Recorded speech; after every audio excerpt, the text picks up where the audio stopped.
since like they are sort of like a layered architecture built on top of the already existing CPU primitives, which helps us to extract and reuse a lot of development which have already taken place in developing certain compilation flows, writing high level language, compiling it to low level code, and then just start directly proving that low level code so that you don't have to go deep dive and understand the actual zkP primitives. You just have to understand the high level code, which you must have already, since like you all are developers.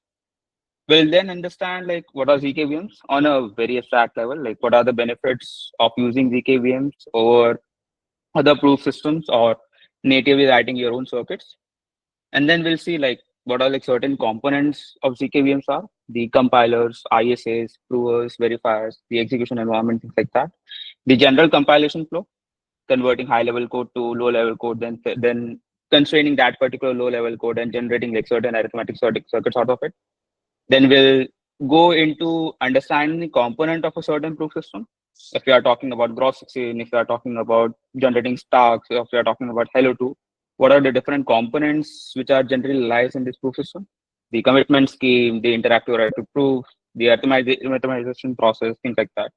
And then we'll have a sort of like a brief understanding of how today you can get started with zkVMs. What are certain components which you should understand before writing your first zkVM application? So all these topics we'll try to cover in this session.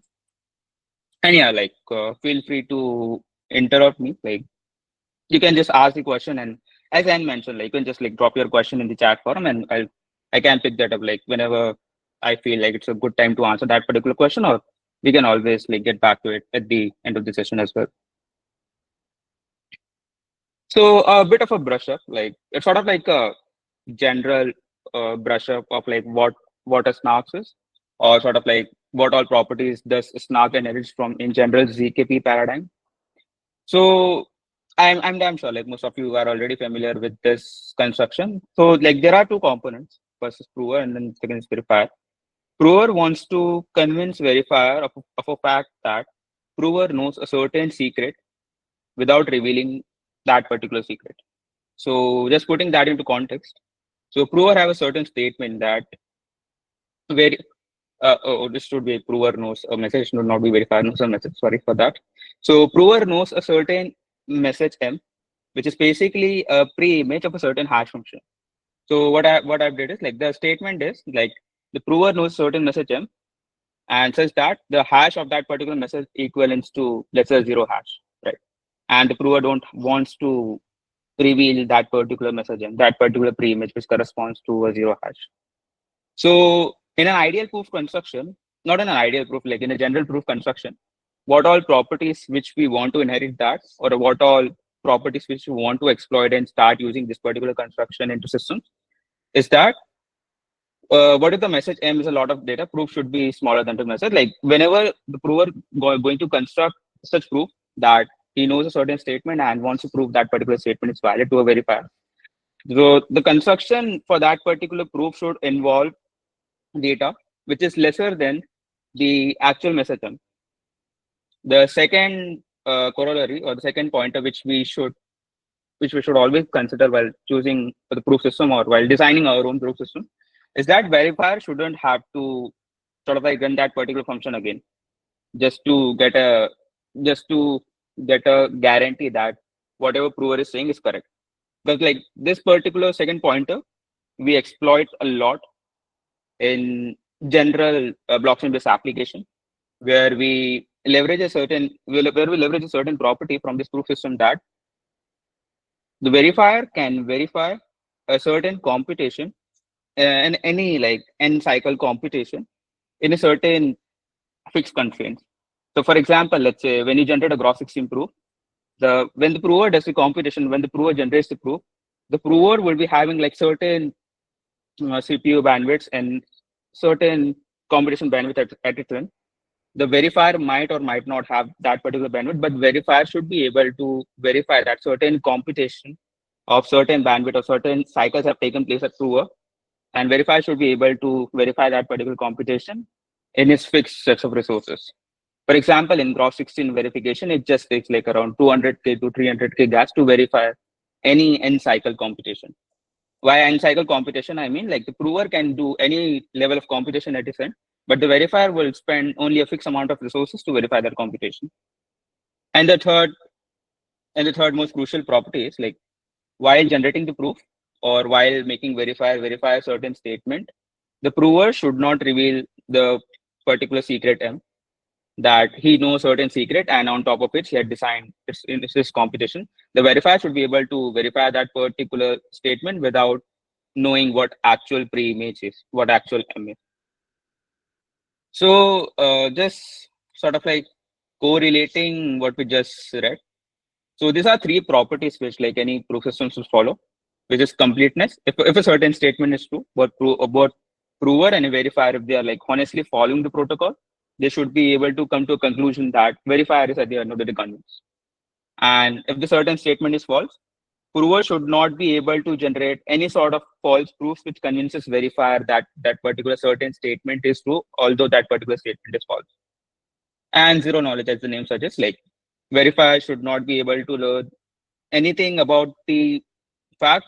And the verifier should only be able to learn only the public parameters, which he should be able to use to verify the proof. And apart from that, nothing should be readable by the verifier. So moving forward, like there have been like certain stark differences between like the construction of stacks and snarks with respect to what all components we have. So in Stark, so I'm sure you must have seen this difference chart because like there are these are pretty stark differences. That in Snarks we need like require trusted setup ceremony, but in Starks we don't require any sort of like trusted setup. In Snark the proof size is constant. In Stark the proof size depends on the computation you are sort of like trying to prove. In Snark the verification speed is very fast, and but in Starks like there are like certain optimization areas. Yeah, well, I'll get to your question. Yeah, in Stack as well, like there are certain optimization areas, but generally, like Stacks takes more time to verify. On a cryptographic basis, like Stacks based out of ECC cryptography and Stacks are based out of mostly hash functions. Stacks are quantum proof. Stacks are scalable, transparent argument of knowledge, whereas Snarks are sussing argument of knowledge. With sussing and scalable, what I mean is like for with respect to Snark, any sort of like computation could be represented into a certain fixed size proof, which can be verified in a certain fixed constant environment. But that's not true with Stark. In Stark, the proof size depends on the amount of computation are doing. At the same time, the verification also depends on the amount of computation you wanted to verify. And there are like certain proof systems which heavily leverages Snark guarantees, Gross 16 Plonk, and for Stark, with respect to Stark, we have StarkNet, Herodotus, and a couple of other proof systems. Coming back to Awal's question, like, can you explain what is Snark and what is Stark and Snark? So Stark and Snarks are like this different proof constructions we have. Like, so we have like different proof systems, Gross 16 Plonk, and for Stark we have like other sets of proof systems like zkVM, StarkNet, things like that. Okay, there are lots of AI assistant joining. Okay. And with Snarks and Starks, we leverage is like the similar guarantees. It's just that the construction of the underlying proof system varies, and the construction of underlying verifier system with respect to Snark and Stark varies.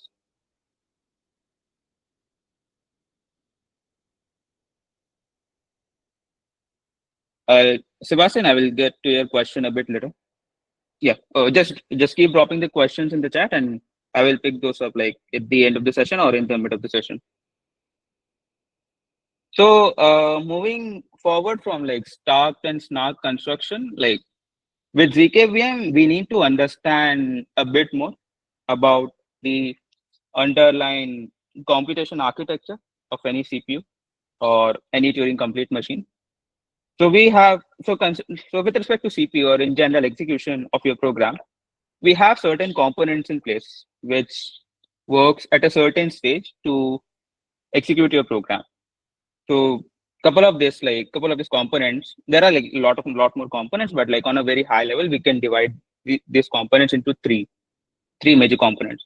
First is virtual machines. Virtual machines are sort of like general software programs which inherits their resources from the physical hardware. It's just that these machines are designed so that they can run certain general computation programs. Second, we have like ISA. If you are a CS undergrad, I'm sure like you must be familiar with like all these terminologies, but just repeating it out so that like every guy in the forum should be able to be at the same level. With respect to ISA are like general sets of instructions and rules in which your certain high level programs compile to. Whenever you compile your high level program into low level code, that low level code follows a certain instruction set architecture, and the machine you're sort of like working with is already from scratch from natively support that instruction set architecture. And compilers, like as the name suggests, you all must have used compilers. So compilers helps you to compile your high level programs. You can write your logic in C, Rust, Python. These are high level programs. Now you can compile those high level programs into low level code, which is machine understandable, which can execute in your virtual machine. And compilers helps you to compile those programs from that high level code to low level code. So what is zkVM? Like starting with a very high level introduction or sort of like a abstract introduction of what zkVM is. So as a full form suggests, zkVM is zero knowledge virtual machine. Now we have a virtual machine which can construct certain proofs out of your program execution. So what zkVM allows you, zkVM allows you to write your own program, your own custom logic in your high level language like which humans understand. And now what zkVM does zkVM compiles that particular high level language into low level machine code. They follows a certain fork instruction set architecture. With respect to this particular session, like since we're gonna learn about RISC-V instruction set, how RISC-0 or SP1 sort of like works.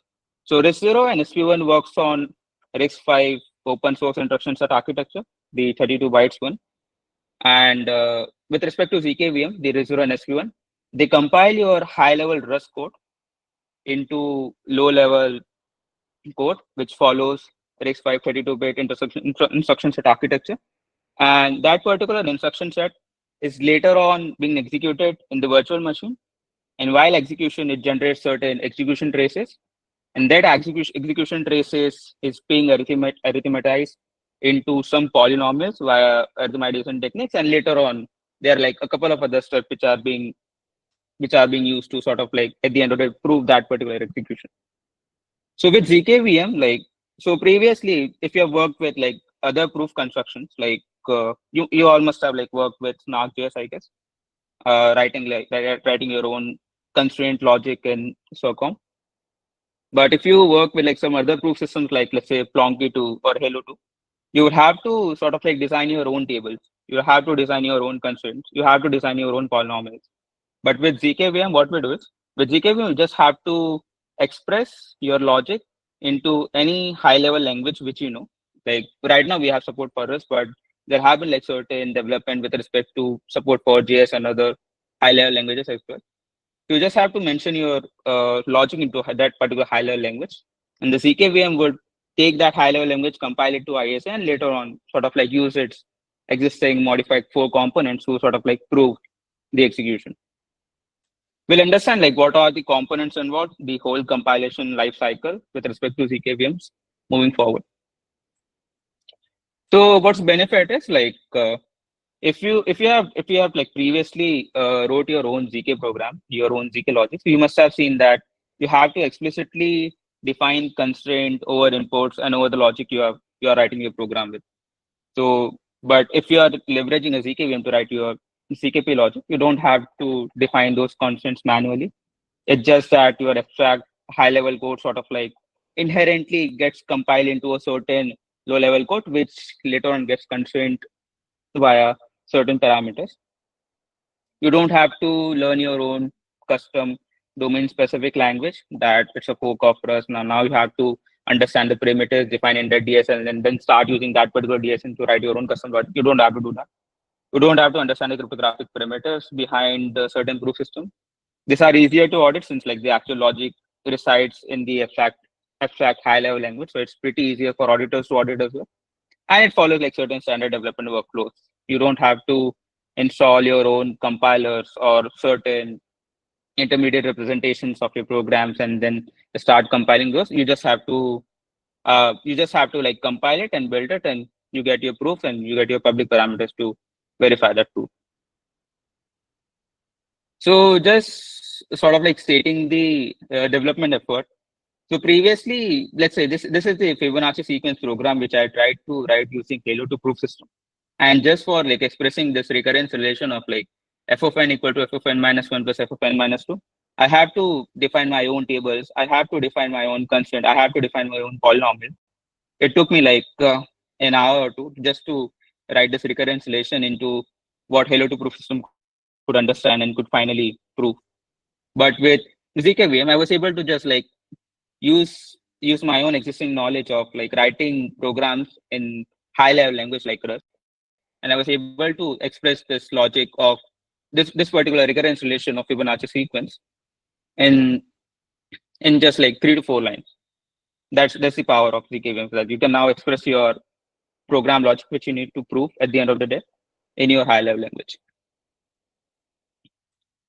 So there are like certain components of zkVMs, but before moving further to this, probably I can just look into the chat and answer a few questions.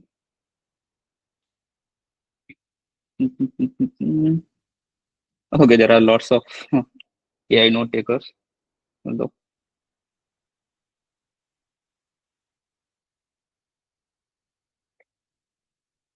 So why EF is so interested in snarks if stocks look so promising, like quantum resistance, for example? So so there have been like list research in both the domains actually, the stocks and snarks. There have been like certain newer fields being introduced, which makes snarks more efficient. There have been like certain development in stock space as well. It's it's totally up to EF, and like it's based on like with particular proof system, we are at the right scale to sort of like start leveraging that. So I think like that's sort of like mostly a research driven question. Can you elaborate on how execution trees are generated and presented at table? Especially I want to understand multiple architecture for studying Jack pieces. And seriously, I think like we should cover this particular question later in the presentation. This is the standard Rust code data correlation with zk curious. Yeah, this is a standard Rust code. As I mentioned, that this particular Rust code would be compiled down into the low level code, which follows a certain instruction set architecture. And now that particular instruction set, the program which like defined with that particular instruction set architecture would be executed. It will generate certain execution traces. And now those traces would be constrained into a polynomial via certain arithmetic schemes. And later on, like there are like a couple of other components which helps those particular constraints to finally generate a Stark proof. And from that Stark proof, we generate a snark proof. And finally, we verify that snark proof. Yeah, so like as a question, that is a standard Rust code. It doesn't have any correlation with zk, but it has like underlying backend infrastructure supported by zkVM, which helps that particular Rust code to get proof at the end of the day. Okay, fine. Okay, moving forward. So like understanding different components of zkVM. So compiler is not actually a component of zkVM, but in some sense, like it's a component of zkVM. So we don't write compilers from the scratch, to be honest. We just download like certain Rust tool chains. So what RIS0 guys or SP1 guys have did, they fork existing tool chain and they modify that particular fork existing tool chain to include like their own certain syscalls and ecalls, so that later on when you compile a certain high level program via that particular tool chain, it gives you a program with certain instruction set which sort of like supports proving inherently. So yeah, compile is like one of the component, and then we have like the VM where your actual low level ISA code sort of like executes. So there, most of the logics of zkVM has been implemented, where the execution sort of like gets converted into traces, and now that particular traces converts into table, and that table gets proved. Prover does the job of actually proving the certain constant which has been defined in the table. Verifier is generally not the part of zkVM, to be honest. we deployed verifier in a certain economically backed environment, let's say on top of Ethereum, so that whenever we have like certain proof generated, we can just post that particular proof. Let's say it's a gross exchange snark proof on chain, and on chain we have like certain verifier which verify that particular proof again certain public parameters associated with that proof. So different zkVM components. So we have like different systems. Starknet have their own zkVM. Lita Foundation have their own zkVM. Rizura have their own zkVM. So till that, like I think there are around 23 to 24 zkVMs. This is not an exhaustive list. I just picked up like the most famous zkVMs. Rizuro has their own zkVM where they work with RISC-V instruction set. Succinct work with both instruction set RISC-V and Verida. Polygon Maiden built their own instruction set actually. They called it Maiden Wasm or Mosum to be precise. And all this instruction set compilation workflows is been derived from Rust because like Rust is a type language and we have like certain backend LLVM compilers built which natively support Rust compilation to this low level codes. So that's why like most of these zkVMs prefers Rust as their front end, LLVM is their compiler, and the backend whatever the proof system they want to work with. Most of these zkVMs sort of like work with Stark's proof system because like that is easier to constrain and generates the proof, and later on that particular Stark proof gets converted into Snark proof. There are certain processes which helps them to generate Stark and Snark proof, but we won't go that deep into the flow as that would sort of like deviate us from the actual goal of the session.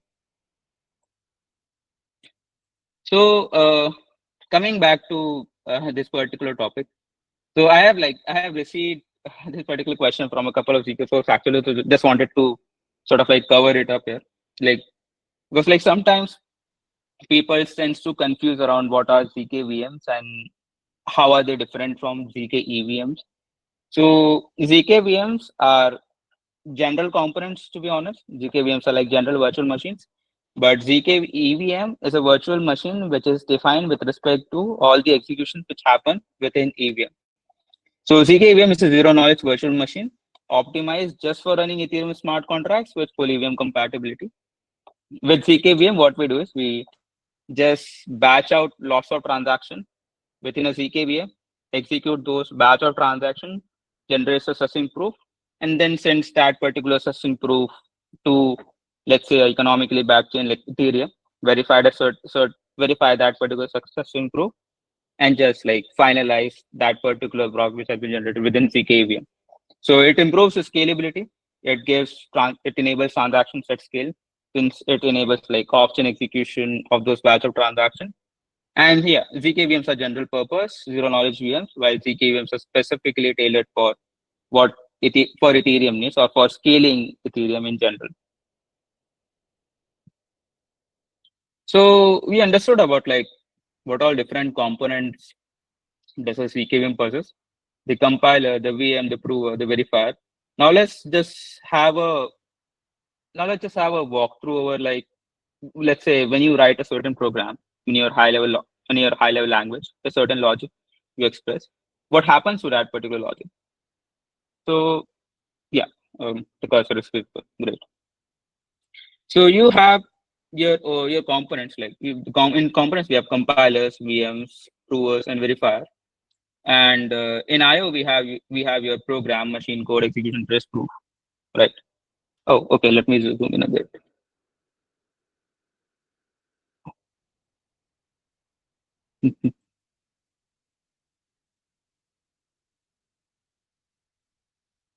Not able to zoom in. I think like Google Slide doesn't allow you to zoom in. So sorry for that. I will probably share this presentation with you guys, so you don't have to worry about taking a screenshot or anything like that. You can just, I will just share it with you, and you can just reference it later on. So in IO, first we have like your program, which you might have written in Rust, C++ already. It goes to compiler. Compiler converts this program language into machine code. Now, and the machine code will follow a certain instruction set architecture, which your zkVM is built on top of. Now, once you have your machine code, the machine code will get executed. The machine code will get executed within a certain virtual machine. And in that particular virtual machine, what it will generate certain execution traces. And now these execution traces are being constrained. And what we do is like generates like certain polynomial on top of the execution traces. And then once that particular polynomial is generated, there are certain other steps like IOP interactive oracle proofs. Then you have like certain polynomial commitment schemes. A couple of steps takes place, and finally it generates a proof. And now that particular proof, this proof could be a star proof or snark proof based on like the zkVM construction. In most scenarios, like this proof would be star proof, and later on this proof would be converted to snark proof based on your requirements. And then that particular proof gets verified via the verifier. So this is how the whole zkVM compilation lifecycle sort of like looks like. So if we on a very high level, like so, these were the components. These are mostly the covering components of how the execution sort of like looks like, and these are mostly the proof side of things. Like what all things your zkVM sort of like possess, so that it could actually verify or prove certain constants. So with respect to zkVM design, we have interest instruction set architecture, programming language, arithmetic, and proof system. We have already talked about ISA and programming language quite a lot in previous slides. Let's talk about arithmetic proof system. So in arithmetization, it's a process of converting your computational problem into algebraic problems. So you are just basically changing the domain of your problem you're working with. So the problem at hand, which you started with, is first writing your custom logic into the high-level language of your choice. And that was the first problem you started with. And now the second problem is, now you have that particular custom logic written in your high-level language. You compile down it to certain low-level language. And as you might have like worked previously with circom, let's say, where you have to define your own constraint. You have to define like what this particular input could be, or how this computation should gonna look like, or what all edge cases it should cover. Now what you do is, based on that constraints, so you have your like low-level machine code. You try to transpile that low-level machine code into a constraint, and now you try to transpile those constraints into a set of polynomials. So this particular process of transpiling down your constraint into a set of polynomials, which could later be proved via certain components of your proof system, is called arithmetization process. So a system that encodes VM execution correctness into polynomial constraints. So VM execution correctness is basically the execution traces which you generated by executing your low-level code into virtual machine. And yeah, like there are like certain algebraic structures which you should follow while defining those polynomials, or while trying to transpile those constants into polynomials. So this is like the arithmetization process. In arithmetization process, what we do, we try to sort of like compile down your computational logic into certain constants and try to express those constants as polynomials. Because in CPU or in general in sort of like VM execution, we understand that that particular CPU understand like the computation when it's represented in the form of gates. So for example, we have this addition gate, and we have this particular level is your gate. This particular level is your input.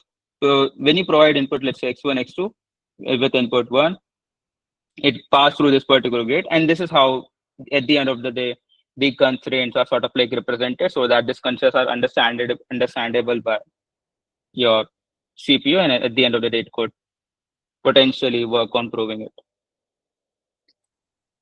So moving forward, like we have two major components of proof systems. First is IOP and PCS. So IOP is again like a interactive oracle proof protocol, which enables communication between prover and verifier, where we'll understand like more on IOP and PCS like in the coming slide. But yeah, like on a very brief note, prover convinces verifier of a fact through an interaction via an oracle. That is your interactive oracle proof. And PCS, like it's an algorithm via which prover commit to a certain polynomial, so that particular commitment is binding in the sense that prover won't be able to back out of that particular commitment at certain later stage. And at the same time, that particular commitment is hiding. By hiding, I mean like while expressing that particular commitment, prover won't be revealing the polynomial he's trying to sort of like commit to at a certain stage. And we have like certain commitment schemes as well, KCG and Pedersen commitment. There are like lot more commitment schemes, but like these are like one of the most used ones. So coming back to IOP, as I mentioned previously, IOP sort of like enables this particular communication between prover and verifier, where verifier asks prover where verifier asks prover of a certain evaluation over certain points, and prover returns that particular evaluation to verifier. This particular process takes place back and forth until and unless verifier has like certain values or certain proof at its own end, which he can like at the later stage could just verify and get a guarantee that this particular prover is saying this particular prover is claiming that particular statement correctly, and verifier has like certain backing or certain reasoning point that this particular claim is correct with a very high probability. Moving forward, we have PCS. PCS is so like before understanding like polynomial commitment scheme, I can I can give you a brief note on like what all commitments are. So commitments are basically a construction or certain polynomials via which a certain third party can commit to a certain polynomial to a certain other party, and later on could reveal that the commitment that particular third party did to to that other party was correct. And while making that particular commitment, the parties don't have to actually reveal the polynomial. And we have like certain polynomial commitment schemes which are sort of like inherited through host program, as the name suggests, hosts a certain logic, which will basically going to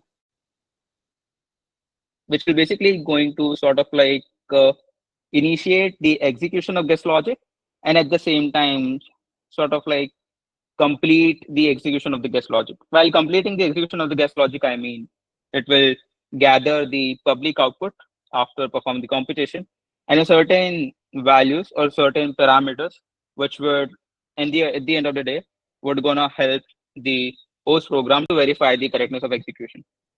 And the receipt is a custom structure which Rizuro guys have introduced, and it's sort of like a known terminology now, which contains the output after your guest program has been executed. So what actually happens is you write your custom logic as a guest code in the guest program, and the guest code gets compiled into a certain format. This particular format, it's not a name of the format, it's mostly a general terminology. It's called extendable linkable format, which basically follows the RISC-V instruction set. And once you have compiled your guest program into ELF binary, which is basically the low-level machine code, it goes into the executor. In executor, it gets executed. Executor is mostly a sort of like a VM instance where your ELF gets executed and traces get generated. And once the trace generation completes, the session creates. In session, what you do is we basically constraints those generated traces into certain tables and then apply all the proving logic via the prover components, the IOP, PCS, the forked version of those, and finally it generates certain receipt. Receipt contains your output as well as certain proofs and certain parameters against which you can verify that this particular computation have taken place correctly. So moving forward, understanding the architecture of receipt. So a receipt gives the result of your program along with the proof they are produced honestly. So if you have did all this process in an intended manner, in an honest manner, at the end of the day, you'll get a object called receipt. This particular receipt would contain two properties, general and C. Journal is basically the output of your program, the output of the logic which you mentioned in your get program. And seal is basically the star proof generated by the prover, which you can, at the end of the day, verify.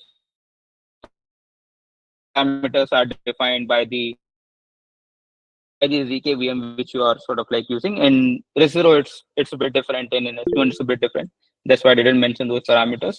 But yeah, seal contains the proof at the end of the day, which you can verify again certain parameters and can attest to the execution of your guest program. And later on, like in Rizuro and S1, we have like certain components which enables you to convert the star proofs, since like star proofs are not verifiable on EVM chain, to snark proofs, let's say. And now you can verify those snark proofs on EVM chain on chain and implement your logic on chain basically. So coming back to guest code, in guest code you have like three major components. It's a code which gets executed within the program. In guest code, you define like certain input streams where you will gonna read the input. Host will gonna write input to that particular read input stream. Guest will gonna read the input from that read stream, then perform execution. And then at the output stage, there are two things. Guest can write output privately. That by writing privately, I mean it won't be a part of your journal. As you can see, like journal contains public outputs of the program. And at the same time, it could write the outputs publicly as well via the env commit macro they have enabled. So coming back to host code, as I mentioned, like host code is sort of like a controller program which which controls your actual execution. As you can see, like this is how you initialize your host program. You have like certain environment initialized via your environment builder. You have like certain prover instance initialized script which would generate the output.